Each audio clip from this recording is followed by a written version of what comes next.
¿Cómo les va, chicos? Me da mucho gusto saludarlos nuevamente. Vamos a continuar con nuestro contenido de curso, vamos avanzando y pues se suponía que hoy iba a haber asamblea de asociación de estudiantes de ingeniería, pero pues dadas las circunstancias, pues no hay. Por lo tanto, voy a cambiar nuestra planificación, la voy a actualizar para que podamos ir en orden. Entonces, hoy 3 de octubre del 2022 trabajaremos con el tema de energía potencial gravitacional. ¿Estamos? Yo les prometo que en la siguiente clase ya está más actualizado esto de aquí, ¿verdad? El 7 de octubre pues tenemos feriado también, ¿no? ¿Verdad? Se supone que está planificado también el simulacro de sismo. Vamos a ver cómo funciona todo eso, si nos mueven la idea del simulacro del sismo. Entonces, hoy 3 de octubre de 2022 trabajaremos con el tema de energía potencial gravitacional. Entonces, pues vamos por nuestra clase del día de hoy. Se recordarán que en las últimas clases hemos hablado ya sobre la gravitación, ¿no? Vimos cómo la ley de gravitación universal de Newton me permite determinar cómo es el comportamiento del movimiento de los objetos. Las leyes de Kepler complementan eso con ciertos enunciados afirmando el comportamiento de ciertos valores. Y ya hoy, pues, 5 de octubre le puse, pero ya la había preparado. Vamos a dejarla para 3 de octubre porque pues no sabemos qué pasó, ¿no? Bueno. Hoy 3 de octubre, entonces, energía potencial gravitacional. Muy bien. La energía potencial gravitacional, pues nosotros ya la trabajamos. Recordarán que hemos aprendido que la energía potencial U se define como el producto de la masa por la gravedad por la altura. Pero tenemos que notar algo importante. Es que aquí estamos definiendo que esta gravedad es constante. Cuando ya tenemos una altura significativa que haga que la gravedad varíe, entonces esta expresión de energía potencial pues va a cambiar.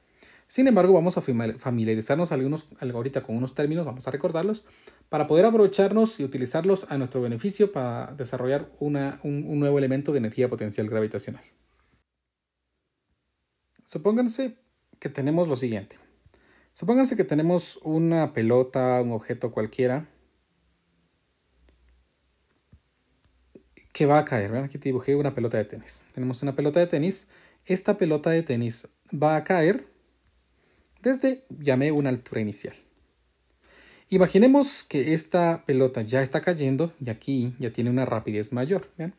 Aquí tenía cierta velocidad 1 y aquí tenía cierta velocidad, llamémosla final, y aquí inicial.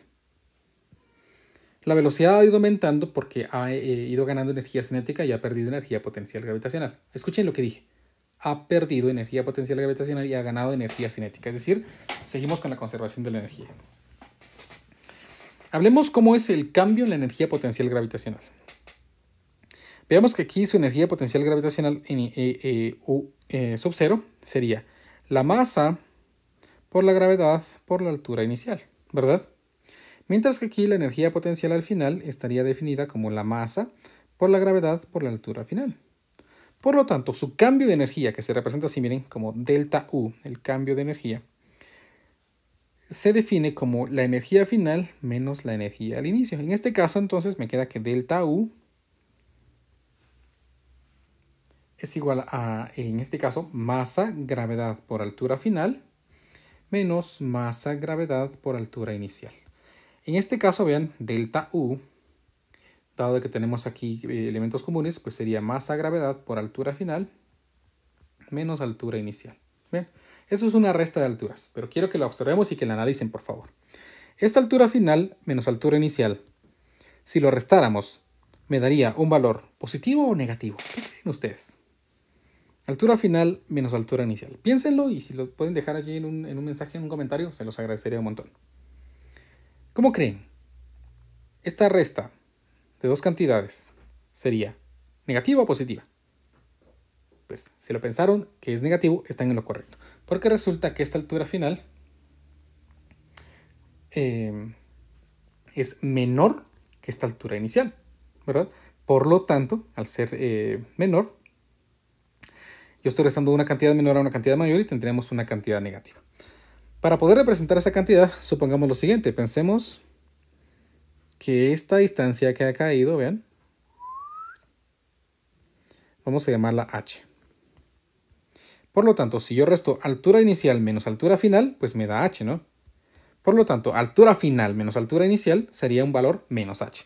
Por lo tanto, delta U lo vamos a escribir aquí como masa por gravedad por menos h, que sería menos h. Y ahí tendríamos entonces el valor del cambio de la energía potencial gravitacional en términos de la distancia que ha recorrido. Ahora examinemos otro dato importante. Imaginemos que queremos determinar cuál es el trabajo que ha hecho la gravedad en mover ese objeto desde el punto inicial hasta el punto final. Entonces determinamos aquí el trabajo. Trabajo se calcula como fuerza multiplicada por distancia, ¿verdad? Eso es lo que sabemos. Por lo tanto, el trabajo sería la fuerza. ¿Cuál es la fuerza que se está moviendo? En este caso, estamos moviendo el peso del objeto de la pelota. En este caso, pues masa por gravedad. Multiplicado por la distancia que hicimos, que lo movimos, o que la movió la gravedad en este caso, ¿no? La gravedad lo movió una altura h.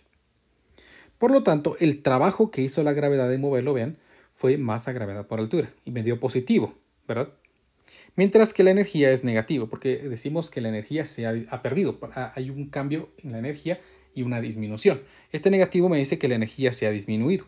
Mientras que aquí me dice que el trabajo, pues se ha hecho un trabajo. Del teorema del trabajo de la energía me dice, si usted hace un trabajo es porque usted tenía energía para hacerlo. Y la energía que tenía la invirtió en hacer ese trabajo. Entonces una pérdida de energía hace que nosotros tengamos un trabajo. Entonces esta pérdida de energía potencial se ve reflejado en el trabajo que se está realizando, por así decirlo. Observen entonces que existe una relación entre el cambio de la energía y el trabajo. Y es que yo podría escribir aquí que el trabajo no es nada más que el negativo del cambio de la energía. O viceversa, el cambio de la energía no es nada más que el negativo del trabajo. ¿Vean? Si esto lo representamos como trabajo, entonces aquí me quedaría trabajo y sería que el delta U es el negativo del trabajo.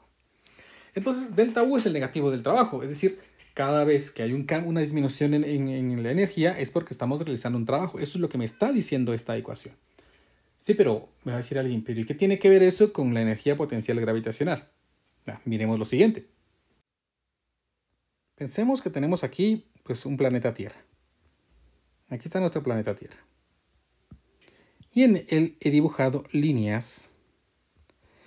En estas líneas encontraríamos las líneas que seguirían cualquier objeto al estar en cercanías de la superficie de la Tierra. Es decir, si un objeto está aquí, pues lo que hace es moverse hacia la Tierra, ¿no? Si un objeto está aquí, lo que hace es moverse hacia la Tierra.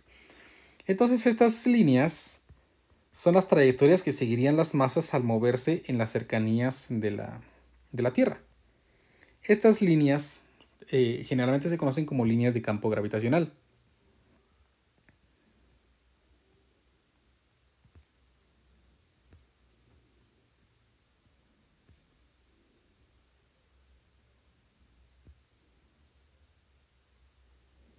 ¿Sí? Las líneas de campo gravitacional o simplemente líneas de campo de gravitación se refieren a las direcciones que siguen las masas en las cercanías de ese objeto. Ahora, imagínense lo siguiente. Cuando nosotros estamos hablando de que ya estamos en muy lejos, ¿sí? Una altura que es significativa al radio de la Tierra, pues entonces la gravedad ya varía. Y pensemos que hay un objeto fuera de muy lejos de la superficie terrestre, que tiene una trayectoria definida mediante una trayectoria específica. Por ejemplo, esta, ¿no? Se supone que si nosotros colocáramos esta masa aquí, esta masa debería haber caído hacia la Tierra. Sin embargo, esto de aquí realizó otra trayectoria. La pregunta sería, ¿cuál fue la contribución de la energía gravitacional en mover esta partícula de este punto a este punto? ¿Cuánta energía invirtió él en moverlo? ¿Verdad? No me interesa la otra energía, por ejemplo, que era un cohete que tenía un combustible y ese combustible fue el que hizo. No.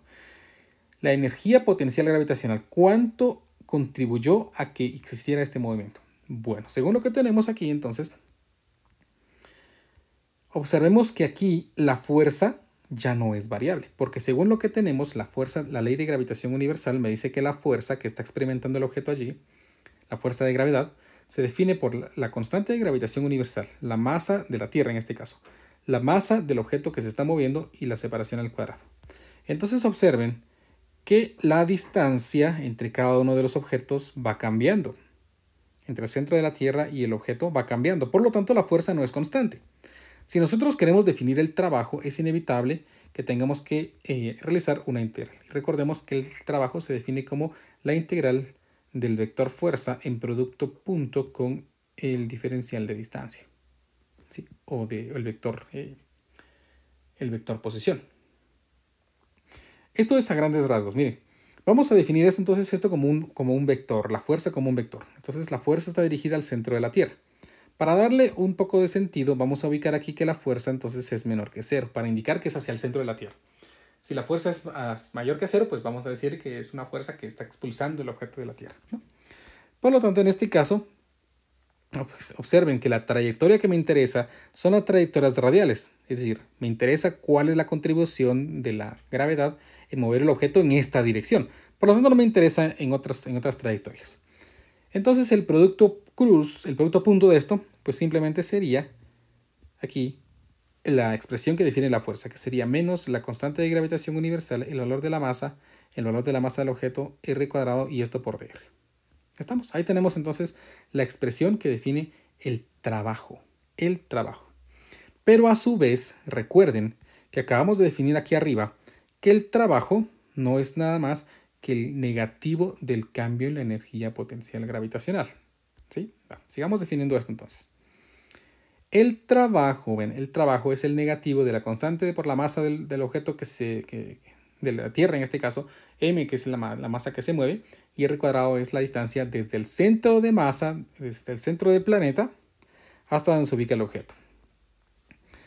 Imaginemos entonces que este objeto se está moviendo respecto al centro de la Tierra desde una posición inicial, que vamos a llamar r sub 0, hasta una posición final que vamos a llamar r final. Entonces nosotros vamos a integrar aquí desde un radio inicial hasta un radio final. Veamos cuánto me da ese trabajo. El trabajo sería el negativo de g por m por la integral desde la posición inicial hasta la posición final de 1 dividido r cuadrado, todo esto por dr, una integral bastante sencilla.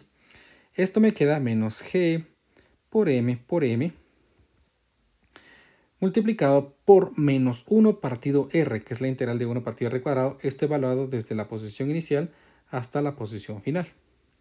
De tal manera que el trabajo que hace la gravedad, o la contribución de ese trabajo en mover ese objeto a través de esas trayectorias radiales, me queda definido como menos la constante de gravitación universal por m, evaluado desde menos 1 partido la posición final hasta menos 1 partido de la posición inicial. Esta es la expresión que de momento define el trabajo hecho por la gravedad, es decir, la contribución que hizo la gravedad en mover ese objeto desde una posición final hasta una posición inicial. Simplificando un poquito, yo puedo escribir aquí que el trabajo sería, vamos a ver si sacamos este negativo, miren, menos por menos es más.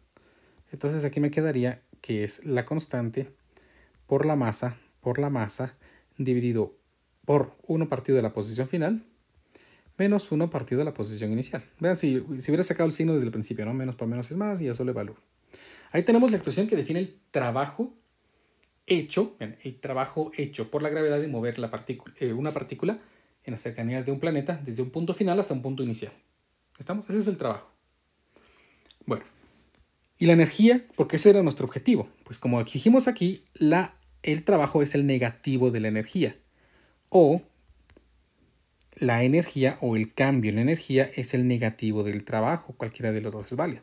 Según lo que tenemos ahora, pues aquí me queda que delta U sería menos el negativo del trabajo, que es la expresión que tenemos por allá. G m por 1 dividido la posición final menos 1 dividido la posición inicial.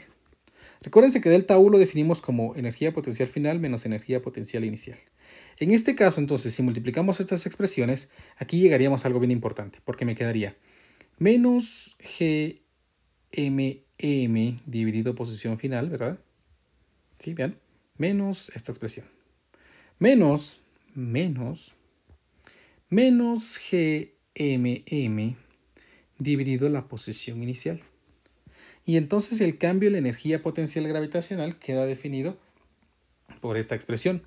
lo que al final me dice que la energía potencial gravitacional, ¿sí? La energía potencial gravitacional, utilizando las ecuaciones de ley de gravitación universal, se define como el negativo de la constante de gravitación universal por la masa del objeto que estamos, o la masa del planeta, por la masa del objeto que orbita dividido su posición. Importante notar que la energía potencial entonces está dada por una cantidad negativa, porque ya estamos hablando de energías potenciales más significativas en donde la posición es importante. Entonces, tomemos en cuenta que cuando ya es relevante la ubicación en la que se encuentra un objeto desde la posición en la que se está moviendo, ya no podemos utilizar la energía de potencial gravitacional como la conocimos en el curso anterior, que es simplemente masa gravedad por altura inicial. Cuando esas alturas son relevantes, ya tenemos que expresar esto como menos g por m dividido r. ¿Estamos? Vamos a utilizar entonces esta energía como una energía potencial negativa. Ese negativo surgió por la dirección de la fuerza que trabajamos, ¿no?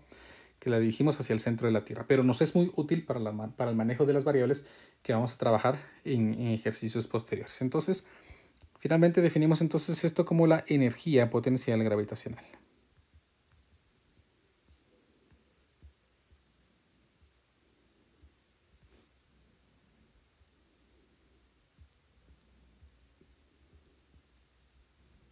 ¿Estamos? Dependemos de la posición en la que nos encontramos.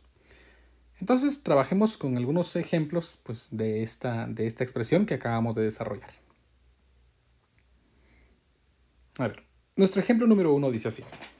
¿Cuánto trabajo realiza el campo gravitacional de la Luna, es la Luna, vean, sobre un meteoro de 1000 kilogramos mientras viene del espacio exterior e impacta sobre la superficie de la Luna? Del espacio exterior pues, se refiere a un espacio muy, muy lejano, ¿sí?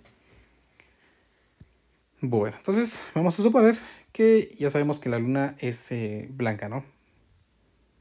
Pero vamos a dibujarla aquí de color gris. Supónganse que esto de aquí, más o menos, tal vez un poquito más oscuro. Supongamos que esto que estoy dibujando aquí es la Luna. Esta es la Luna, que no es de queso, se recuerda. La Luna tiene su propia masa. Entonces esta es la Luna. Y veamos cuánto es la masa de la Luna. Vamos a ver a nuestra tabla de referencias sobre datos astronómicos importantes de nuestro sistema solar. Y por aquí tenemos que la Luna, aquí está, tiene una masa de 7.35 por 10 a la 22. Entonces la masa de la Luna es 7.35 por 10 a la 22. 7.35 por 10 a la 22 kilogramos. Ahí estamos. Esta Luna genera un campo gravitacional, es decir, un espacio en donde los objetos que estén cercanos a ella van a interactuar con esta Luna. Van a querer caer hacia la Luna. Entonces, para este caso particular, supongamos que nosotros encontramos un meteoro muy lejos, muy lejos, que está moviéndose y verificamos que está moviéndose hacia la Luna. Es decir, está dentro del campo gravitacional de la Luna. Y nosotros queremos ver cuánto trabajo realiza el campo gravitacional de la Luna. Bueno, como ya sabemos, el trabajo es el negativo del cambio en la energía potencial gravitacional. O sea, el trabajo es el negativo de la energía final menos la energía inicial. Por lo tanto, yo puedo afirmar aquí que el trabajo no es nada más que la energía al inicio menos la energía al final, ¿verdad? ¿Y cómo calculamos la energía? Pues ya vimos que aquí que la energía es el negativo de la constante de gravitación universal por la masa del objeto masivo por la masa del objeto que se mueve dividido la separación al cuadrado. Es decir, para este caso particular, aquí me quedaría que el trabajo sería menos G por mm dividido R inicial menos G por mm dividido la posición final. Y aquí es negativo. Entonces observen, miremos, la posición inicial. La posición inicial es la posición en la que el meteoro se encontraba cuando iniciamos el análisis. Y como el problema dice que viene del espacio exterior, pues vamos a suponer que esta expresión, este radio es muy grande. Entonces aquí, para este caso, supongamos que nuestro radio inicial tiende a infinito. Si este radio inicial tiende a infinito, entonces toda esta expresión tiende a cero. Entonces yo tengo la seguridad de que esta expresión tiende a cero. Y en este caso, menos por menos me da más. Lo que finalmente me permite escribir aquí que el trabajo es la constante de gravitación universal por la masa dividido la posición final. Y vean que aquí ya me ha quedado positivo, sorprendentemente, ¿no? Por lo tanto, el trabajo quedaría definido como la constante de gravitación universal, 6.67 por 10 a la menos 11 newtons por metro cuadrado sobre kilogramo cuadrado, multiplicado por el valor de la masa, que es la masa de la Luna, que son 7.35 por 10 a la 22 kilogramos. 7.35 por 10 a la 22 kilogramos. Multiplicado por la masa del meteoro, que el problema dice que son de 1000 kilogramos. Que no son, es de 1000 kilogramos. Y esto dividido entre la posición final. ¿Cuál va a ser la posición final? Pues la posición final va a ser cuando ese meteoro impacte contra la Luna. Impactan, entonces va a ser el radio de la Luna. Por cierto, no lo copié. Entonces vayamos a ver cuál es el radio de la Luna. Datos importantes. La Luna tiene un radio de 1.74 por 10 a la 6 metros. Entonces 1.74 por 10 a la 6 metros. Vamos a ver. El radio es de 1.74 por 10 a la 6 metros. En este caso, entonces aquí me quedaría 1.74 por 10 a la 6 metros. Lo que finalmente me dice que el trabajo sería, vamos a ver cuánto es esto, una fracción, 6.67 por 10 a la menos 11. Multiplicado por 7.35 por 10 a la 22. Multiplicado por 1000, solo 1000. Y dividido entre 1.74 por 10 a la 6. Esto me da que el trabajo que hizo el campo gravitacional de la Luna, es decir, la gravedad de la Luna, en mover ese meteoro desde un espacio muy lejano hasta traerlo hacia él, es de 2.82 por 10 a la 9 joules. Y allí tenemos ya entonces nuestro primer ejemplo resuelto, en la que hemos determinado cuál es el trabajo que se requiere para que un objeto se acerque a la Luna. ¿Por qué es importante conocer esto? ¿Qué sentido tiene que tengamos esto? Porque imagínense que nosotros estamos sobre la Tierra y queremos lanzar un cohete hacia la Luna. La Luna está todavía atrapada dentro del campo gravitacional de la Tierra. Por lo tanto, la idea sería ¿cuánta energía se requiere para que un cohete llegue hasta la Luna? La energía que se requiere, como nos estamos moviendo en contra del campo gravitacional, es una energía externa. Es decir, necesitamos hacer trabajo externo. Trabajo externo que requiere hacer el combustible que va a llevar, por ejemplo, un cohete. Por lo tanto, como los planetas giran, ¿verdad? Todos los planetas giran. Los cohetes se lanzan de tal manera de que se aproveche el movimiento de la Luna, del planeta. En este caso, pues nosotros necesitamos cierta rapidez para poder llegar hasta allá. Entonces se aprovecha el movimiento de la Tierra, orbitando la Tierra por unos momentos y aprovechando esa velocidad para poder llegar a la Luna. Lo mismo hacemos de regreso. Aprovechamos el giro de la Luna para poder venirnos de regreso y, por supuesto, el abrazo gravitacional que la Tierra tiene contra la Luna. Sería un ejemplo de aplicación en la que podemos necesitar la energía disponible para poder enviar un cohete, por ejemplo, hacia la Luna. O pues necesitamos poner un cohete en órbita. ¿Cuánta energía necesitamos para llevarlo desde la superficie terrestre hasta este punto? ¿Verdad? Aplicaciones que fueron muy útiles en su momento para poder lanzar los primeros cohetes al espacio. ¿Verdad? Considerando también otros elementos como la fricción, la resistencia del aire dentro de nuestra atmósfera y demás elementos. Así terminamos entonces nuestro ejemplo número 1. Hagamos nuestro ejemplo número 2. Este problema número 2 dice: un satélite de 200 kilogramos se encuentra en órbita circular alrededor de la Tierra y moviéndose con una velocidad de 5 kilómetros sobre segundo. ¿Cuánto trabajo debe realizarse para mover el satélite a otra órbita circular que esté al doble de altura sobre la superficie terrestre? Era lo que les decía. Necesitamos mover ese satélite. Entonces imaginemos que tenemos nuestro planeta Tierra. Y voy a dibujar aquí este círculo azul que va a representar la Tierra.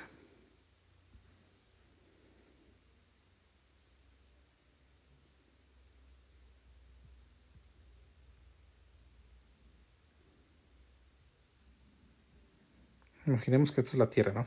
Por ahí está. Entonces, por aquí nosotros tenemos un satélite que está orbitando la Tierra. Por ejemplo, un satélite de comunicación, de GPS o de algún otro elemento importante. Entonces, vamos a dibujar aquí una órbita circular. A ver si me sale más o menos.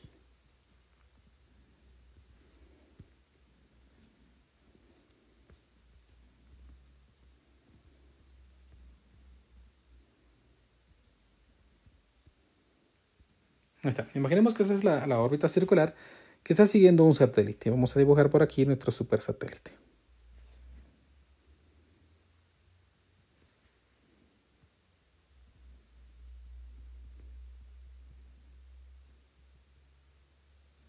Imaginemos que ese es el satélite que está orbitando la Tierra Ahí está moviéndose él muy fresco, que según lo que el problema dice, pues esto tiene una masa de 200 kilogramos. ¿Sí? Y se está moviendo a una rapidez de 5 kilómetros sobre segundo. Entonces su rapidez es de 5 kilómetros sobre segundo. Ahí está. Pero ahora queremos que este satélite, por alguna razón, quizás porque ahí se va a poner otro satélite en órbita en esa posición o cosas por el estilo, vamos a aumentarlo de altura, ¿verdad? Y se va a aumentar hasta una órbita que esté al doble de altura de la superficie terrestre. Entonces veamos que si suponemos que esto es una altura h, ahora vamos a ubicar este satélite a otra altura, al doble de altura de esa superficie. Entonces voy a mover esto por acá y vamos a ver si me sale un círculo que tenga el doble de altura más o menos.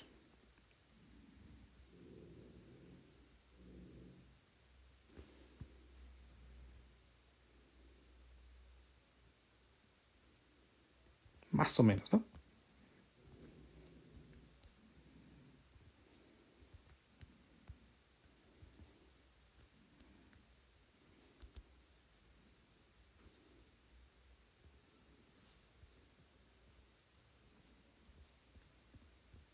Ahí está. Entonces vamos a cambiar aquí nuestro supersatélite.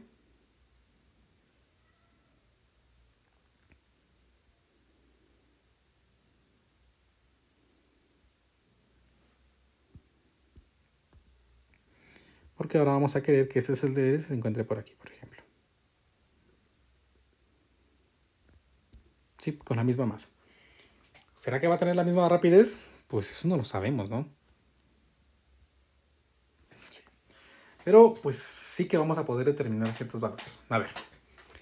Tenemos la rapidez a la que se está moviendo, ¿verdad? Queremos saber cuánto trabajo se invirtió en que este, por ejemplo, pues se mueva siguiendo esta trayectoria, ¿no? Imagínense.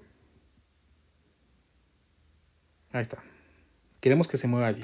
Entonces queremos saber cuánto trabajo tenemos que hacer en contra de la gravedad, ¿verdad? Porque el impulso ya lo tenemos. Queremos saber cuánto trabajo vamos a hacer en contra de la gravedad. Bueno, primero miremos cuánto es la órbita, porque para poder determinar la energía, pues nosotros necesitamos el cambio de órbitas. En este caso, pues vamos a utilizar la rapidez para determinar la órbita. ¿Cómo?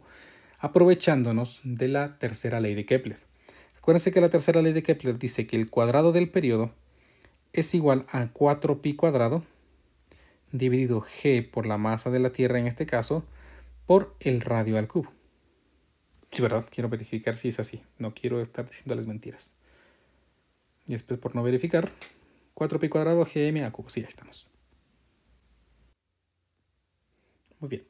Entonces sí está bien. Va. Pero aquí tenemos el periodo. Y me podrá decir alguien, ¿cómo vamos a relacionar la velocidad si yo tengo aquí el periodo? Pues fácil. Recuérdense que, vamos a ir por partes, recuérdense que el periodo es igual a 2pi dividido la velocidad angular, ¿verdad? Y también sabemos que la velocidad angular se relaciona con la rapidez lineal de esta forma, velocidad dividido el radio. Por lo tanto, si vamos ingresando las expresiones, vean, si reemplazo esta expresión aquí, me quedaría de momento que el periodo sería 2pi dividido la velocidad dividido el radio. Esto es igual a 2pi por el radio dividido la velocidad. Ahora, si esta expresión del periodo yo la reemplazo en esta expresión de aquí de la tercera ley de Kepler, me quedaría que el cuadrado del periodo, o sea, 2pi por el radio dividido la velocidad al cuadrado es igual a 4pi cuadrado por el radio al cubo dividido g por la masa de la Tierra. En este caso me quedaría entonces 4pi cuadrado por radio cuadrado dividido velocidad al cuadrado. Y esto sería 4pi cuadrado por r cubo dividido g por la masa de la Tierra. Lo que me permite cancelar esas expresiones, vean, puedo cancelar este cuadrado con este de aquí también. Y entonces me queda, si despejamos el radio, porque vean que solo queda el radio, me quedaría aquí g por la masa de la Tierra dividido el cuadrado de la velocidad es igual al radio. O sea que vean que esta distancia r de aquí se refiere a la distancia que hay desde el centro del planeta a donde se encuentra el satélite orbitando a 5 kilómetros por segundo a la velocidad que tengamos. Entonces, observemos que el radio inicial, ¿sí?, lo podemos determinar como la constante de gravitación universal, que sería los 6.67 por 10 a la menos 11 newtons por metro cuadrado sobre kilogramo cuadrado, multiplicado por la masa de la Tierra, 5.97 por 10 a la 24 kilogramos, y todo esto dividido entre la rapidez al cuadrado, y la rapidez es 5 kilómetros sobre segundo, ¿verdad? Sí, 5 kilómetros sobre segundo, que es equivalente a 5000 metros sobre segundo al cuadrado. Entonces veamos cuánto es esta posición. En este caso sería entonces, vamos a ver, 6.67, solo que en fracción. Ahí estamos. Y esto dentro de paréntesis, 6.67 por 10 a la menos 11, multiplicado por 5.97 por 10 a la 24, dividido 5000 al cuadrado. Y tenemos entonces que ese sería el radio desde el centro del planeta. Vamos a ver, sería 15, 92, 79, 60. O sea, 15.927.960 metros desde el centro de la Tierra. Pero este radio inicial sería la distancia del centro hacia donde se encuentra. O sea, el radio de la Tierra más la altura sobre la superficie. Entonces, yo sé que el radio inicial pues, es equivalente a la altura más el radio terrestre. Entonces, la altura sería la posición inicial menos el radio terrestre. En este caso serían los 15.927.960 metros menos los 6.370 por 10 a la 3 metros, que es el radio terrestre. Entonces me quedaría aquí 15, 92, 79, 60 menos 6.370 por 10 a la 3. Lo que me da como resultado que la altura a la que se encuentra este satélite orbitando es de 9.557.960 metros. Allí está orbitando.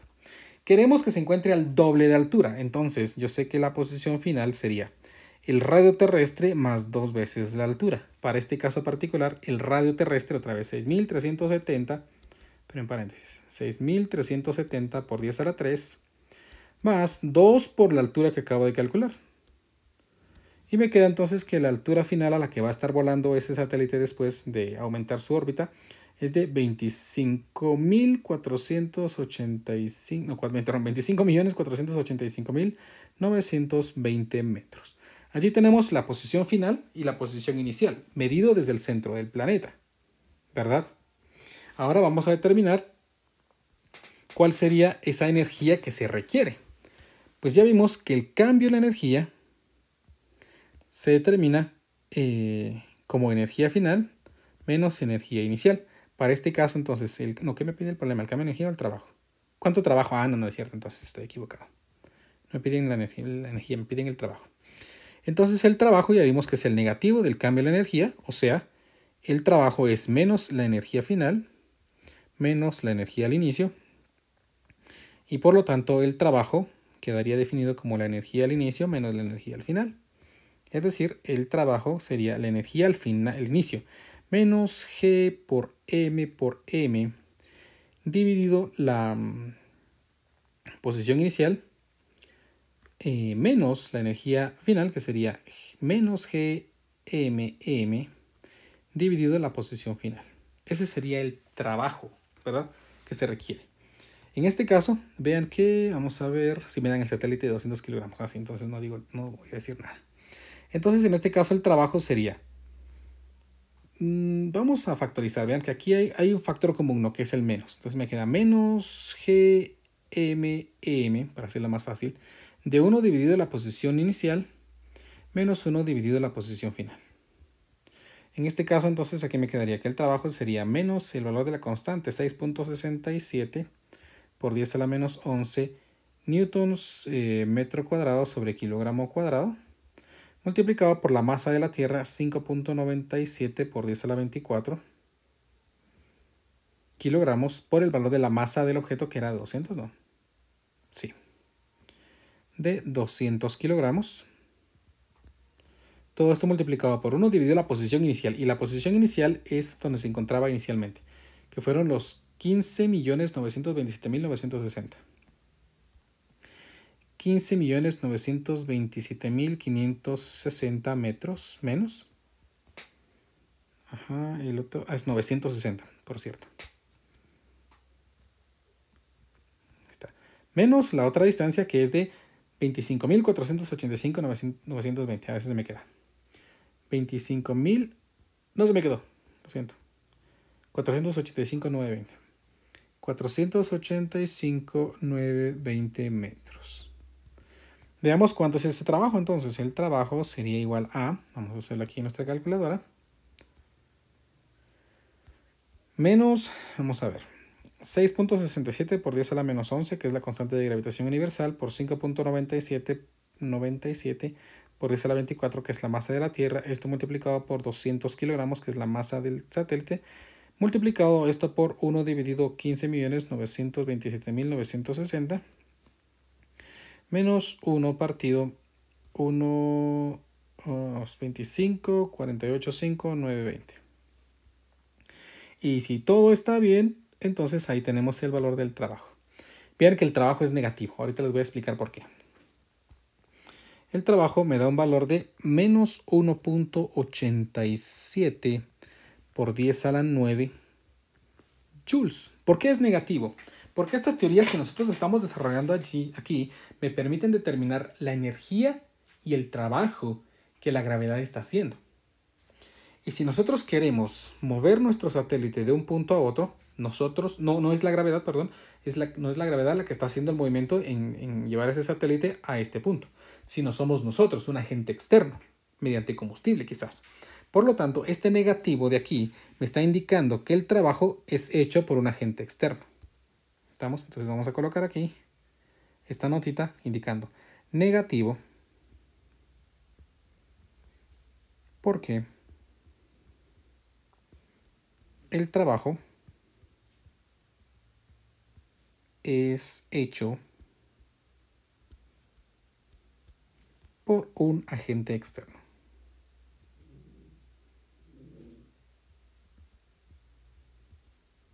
Es decir, no fue la gravedad quien hizo ese trabajo. ¿Estamos?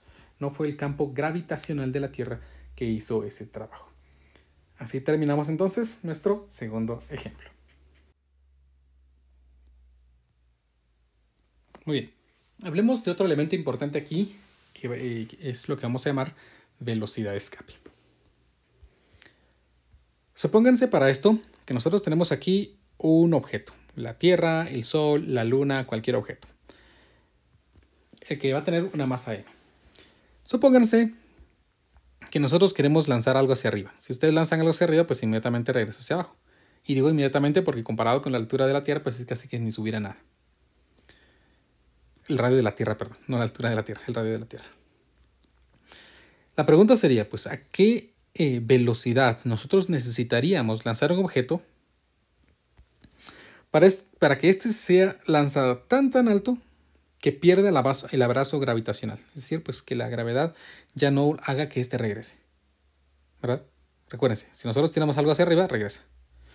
Si lo tiramos más fuerte, pues va a tardar más en regresar, pero regresa. Si lo tiramos más fuerte, va a regresar. Y si lo tiramos más fuerte, pues ¿cuál sería esa velocidad que haría que esto ya no regrese? A esa velocidad se le conoce como velocidad de escape. Y esa velocidad de escape la podemos determinar de una manera bien sencilla si utilizamos la conservación de la energía. Recuérdense que la conservación de la energía me dice que la energía al inicio es igual a la energía al final. Si consideramos cero pérdidas de energía, entonces al inicio pues podríamos tener energía potencial gravitacional y energía cinética. Y en el punto final pues tendríamos energía potencial gravitacional y energía cinética final. ¿Verdad? Pasemos todo esto a un solo lado de la ecuación. ¿Ven? Pasemos esto para acá. Por lo tanto, aquí me quedaría que 0 es igual a la energía cinética final menos la energía cinética final menos energía cinética inicial más energía potencial gravitacional final menos energía potencial gravitacional inicial. Observen que en esta ecuación me quedará entonces que la energía cinética final menos la energía cinética inicial más U final menos U inicial, que llamamos cambio energía potencial gravitacional. ¿Verdad? Ese es el cambio en la energía potencial gravitacional. Entonces, supongamos que nosotros queremos lanzar un objeto lo suficientemente lejos para que aquí en este punto quede detenido y ya no regrese. Por lo tanto, esperaríamos que su velocidad final pues sea 0. Por lo tanto, no hay energía cinética final. De tal manera de que aquí me quedaría la expresión entonces que el delta U es la energía cinética inicial, ¿verdad? Al despejar. Pero de las ecuaciones que acabamos de ver, el delta U, vamos a ver dónde se quedó. Aquí está. El delta U es esta expresión, ¿vean? Menos GMM por 1 partido R final menos 1 partido radio inicial. Entonces, miremos, vamos a poner aquí. Menos G por la masa del objeto, por la masa que lanzamos, ¿verdad? Multiplicado por 1 posición final menos 1 posición inicial. Solo quiero ver si es así o es al revés. No quiero equivocarme. Posición final menos posición. Así ya estamos bien. Siempre mejor me aseguro. Y esto es igual a la energía cinética inicial. Vale. Vean entonces que este objeto lo vamos a lanzar tan lejos, que podríamos afirmar que esta posición final donde va a estar, pues tiende a 0. Por lo tanto, esta expresión tiende a 0. ¿Por qué? Porque va a ser R final tan lejos que va a ser casi 0. Por lo tanto, me queda simplemente la posición inicial. Menos por menos es más. Y me queda la expresión G por M dividido la posición inicial, que si lo vamos a lanzar desde la Tierra, por supuesto, sería el radio terrestre. O el radio del planeta. Vamos a ponerle radio nada más así. Y eso es igual a la energía cinética inicial, que sería 1/2 de la masa por la velocidad al cuadrado. ¿Verdad? Y observen entonces que anulamos la masa. O sea que para que un objeto escape del planeta, en teoría, no depende de la masa, ¿verdad? No depende de la masa a la que queramos lanzar. Finalmente, entonces me queda que la expresión 2G por M dividido R en raíz cuadrada es la expresión que me define la rapidez mínima necesaria para que un objeto pueda escapar del abrazo gravitacional de un objeto. Entonces aquí la velocidad me quedaría como la raíz cuadrada de 2G por M dividido R. Esto es suponiendo, vean, que este objeto está estático y sale así. Pero como les mencionaba hace un ratito, nuestro planeta pues está girando. Entonces nos aprovechamos de ese movimiento que tiene o esa energía que tiene un objeto en movimiento para poder aprovecharla y salir hacia un objeto. Entonces la velocidad a la que se lanzan los cohetes pues es menor realmente, es menor. Bueno, la cosa es que ahí tenemos la velocidad que define si nosotros lanzáramos un objeto nada más, así con nuestra mano, ¿verdad? Esa velocidad deberíamos lanzar. Y aquí vamos a hacer algo como curiosidad.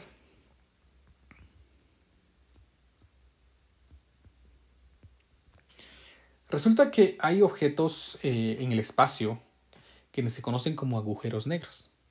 Esos agujeros negros son un tipo de elemento que tiene la característica de que su fuerza gravitacional es muy, muy, muy, muy grande. Tan grande que ni la luz puede escapar. Por eso se les conoce como agujeros negros. No, la luz no puede salir de ahí. Por lo tanto, nosotros no miramos qué hay adentro de eso, ¿verdad? Entonces, si nosotros definimos que la velocidad de un objeto al que estamos lanzando es la velocidad de la luz, ¿sí? Entonces aquí me quedaría 2gm dividido r. Si lo elevamos al cuadrado, me queda la velocidad de la luz al cuadrado dividido 2 veces la constante gravitacional, y esto sería la relación entre masa y radio que debería tener un objeto para convertirse en un agujero negro. Si nosotros quisiéramos saber cuál debe ser el radio que debe tener nuestro Sol, la masa del Sol, para que se convierta en un agujero negro, podríamos encontrarlo si despejáramos de aquí el valor del radio, ¿no? Conociendo la velocidad de la luz. Así podríamos determinar cuánta masa se requiere. Vean, mientras más masa, más atracción gravitacional, más fuerza gravitacional, y va a alcanzar un límite en el que la velocidad va a escapar. Ahí estamos. Entonces, este radio sería el punto en el donde la luz ya no escapa, que se conoce generalmente como horizonte de sucesos. Luego de ese horizonte de sucesos, la luz escapa y ya no podemos saber absolutamente nada de lo que está pasando allí, porque no lo podemos ver. No hay luz que regrese. Como curiosidad, entonces, el nacimiento de un agujero negro o el radio depende de la masa y de la masa de un objeto, de la velocidad de la luz y de la constante de gravitación universal. Si yo quiero, por ejemplo, saber cuál es el radio que debe tener el Sol, la masa del Sol, para que se convierta en un agujero negro, pues vamos a calcularlo y se van a dar cuenta que es un radio muy pequeño. Entonces, pues aquí tenemos la expresión que me define entonces la velocidad de escape. Y como curiosidad, el radio que debe tener un objeto de masa dada para poder convertirse en un agujero negro. Sí, todo se lo come. Vamos con nuestro último ejemplo de la clase del día de hoy. Nuestro ejemplo dice así: una sonda espacial se dispara como un proyectil desde la superficie de la Tierra, con una rapidez inicial de 2 por 10 a la 14 metros sobre segundo. ¿Cuál será su rapidez cuando esté muy lejos de la Tierra? Ignore la fricción y la rotación de la Tierra. La rotación porque no van a tener energía de más, y la fricción porque no van a haber pérdidas de energía. Entonces este problema está bien sencillo, porque dice cuál será su rapidez cuando esté muy lejos de la Tierra.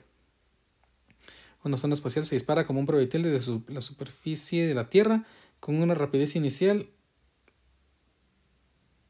Bueno, no me dicen aquí que quieren que calculemos la velocidad de escape. Entonces vamos a utilizar la conservación de la energía como la vimos ahorita. Delta U más delta K es igual a 0.